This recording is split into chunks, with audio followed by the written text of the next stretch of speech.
One day, Edward was in the shed where he lived with the other engines. They were all bigger than Edward and boasted about it. "The driver won't choose you again," said Gordon. "He wants strong engines like us." But the driver and fireman felt sorry for Edward. "Would you like to come out today?"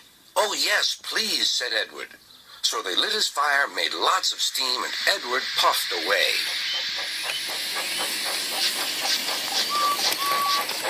The other engines were very cross at being left behind.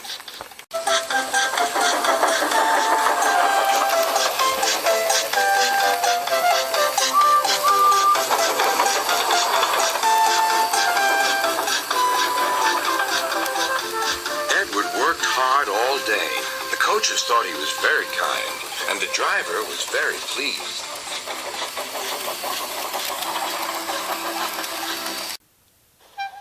"I'm going out again tomorrow," Edward told the other engines that night. "What do you think of that?" But he didn't hear what they thought, for he was so tired and happy that he fell asleep at once. Next morning, Edward woke up to find nothing had changed. Gordon was still boasting. "You watch me, little Edward, as I rush through with the express. That will be a splendid sight for you. Goodbye, little Edward. Look out for me this afternoon."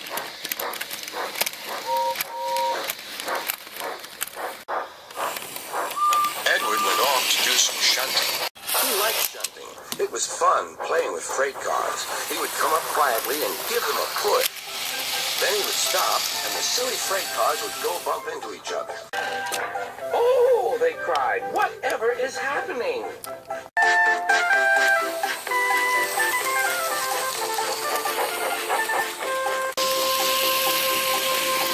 Edward played till there were no more freight cars.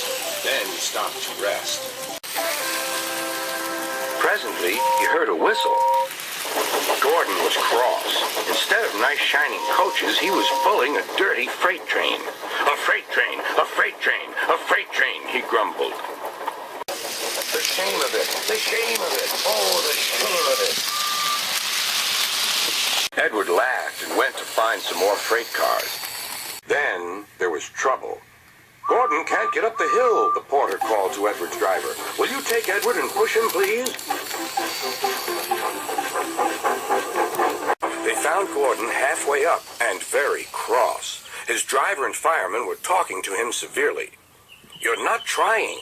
"I can't do it," said Gordon. "The noisy freight cars hold an engine back so."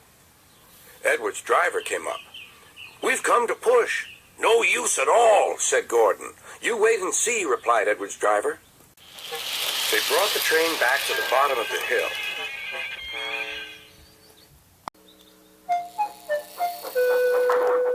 "I'm ready," said Edward. "No good," grumbled Gordon. They pulled and pushed as hard as they could.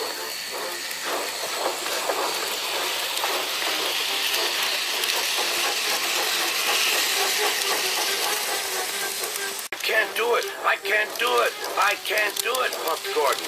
"I will do it, I will do it, I will do it," puffed Edward. Edward pushed and puffed and pushed as hard as ever he could. And almost before he realized it, Gordon found himself at the top of the hill. "I've done it! I've done it! I've done it!" he said proudly.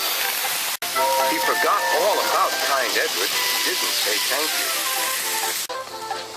Edward was left out of breath and far behind, but he was happy because he had been so helpful. At the next station, he found that the driver and fireman were very pleased with him. The fireman gave him a nice long drink, and the driver said, "I'll get out my paint tomorrow and give you a beautiful coat of blue with red stripes. Then you'll be the smartest engine in the shed."